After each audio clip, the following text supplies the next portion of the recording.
Question: what is the most common heart rhythm problem diagnosed in clinical practice and affects up to 6.1 million people in the United States?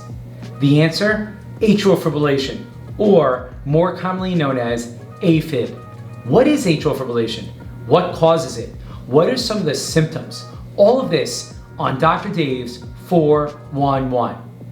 Oh, and by the way, if you want more information on how to stay heart healthy, or you are living with heart disease and need more information, then go to my website, drdavedegatti.com. Most of us have heard of atrial fibrillation or know someone who has had it. In fact, 9% of the US population over the age of 65 has atrial fibrillation. Atrial fibrillation, for the most part, doesn't discriminate. It affects people of all races, income, and education levels. In fact, it has affected many celebrities, including Barry Manilow, Howie Mandel, Joe Biden, and everyone's favorite, Gene Simmons from Kiss. I wonder if it had something to do with the makeup. So, what exactly is atrial fibrillation? Well, let's review normal cardiac physiology. Think of the heart as a house with 4 rooms, or 4 chambers, 2 on the top and 2 on the bottom. The top 2 rooms or chambers are called the atria, and the bottom 2 rooms or chambers are called the ventricles. Normally, the top rooms, the atria, contract in sequence, pushing blood into the bottom rooms, the ventricles. But sometimes the top rooms start to quiver or beat irregularly, and this is called atrial fibrillation. The problem is that if the atria start to quiver or fibrillate and do not pump the blood effectively, then the blood can become stagnant and clot. If a clot does develop, then it can travel to other parts of the body and block the circulation. The most feared complication is a stroke. So what causes atrial fibrillation? Put simply, anything that makes the atria larger or changes its electrical current can predispose to atrial fibrillation. Some important factors that can affect the atria are age, poor lifestyle habits, or other types of heart disease. Let's review a few. Age.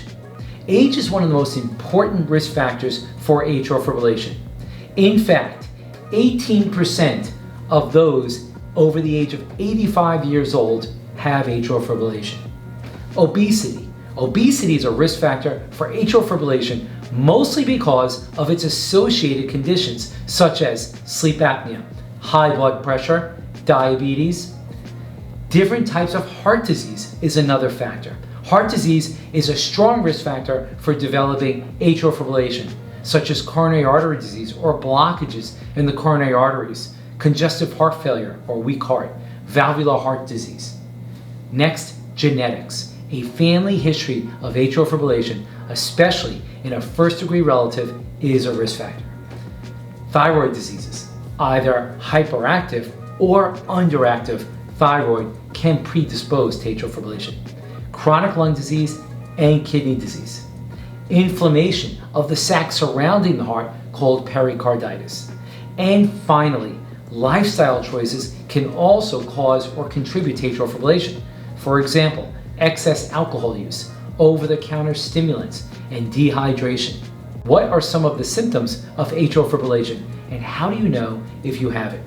Typical symptoms of atrial fibrillation include palpitations or racing heart, fatigue, weakness, dizziness or lightheadedness, reduced exercise capacity, increased urination, and mild shortness of breath.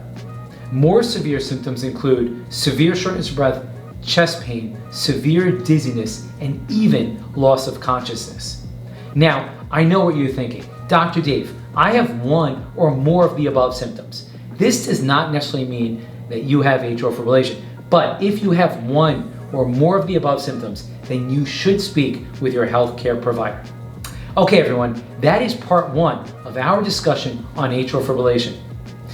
In a future episode, I will be speaking about how to approach and treat atrial fibrillation, so stay tuned. Okay, who wants to hear a famous Dr. Dave joke? No! Doctor says to the patient, I have bad news. You have high blood pressure and amnesia. Patient responds, well, at least I don't have high blood pressure. A woman walks into the doctor's office. She has a banana in her ear and a carrot in her nose. She asks the doctor, what's wrong with me? The doctor says, you're not eating properly. Okay, everybody. I will stick to cardiology until next time. This is Dr. Dave.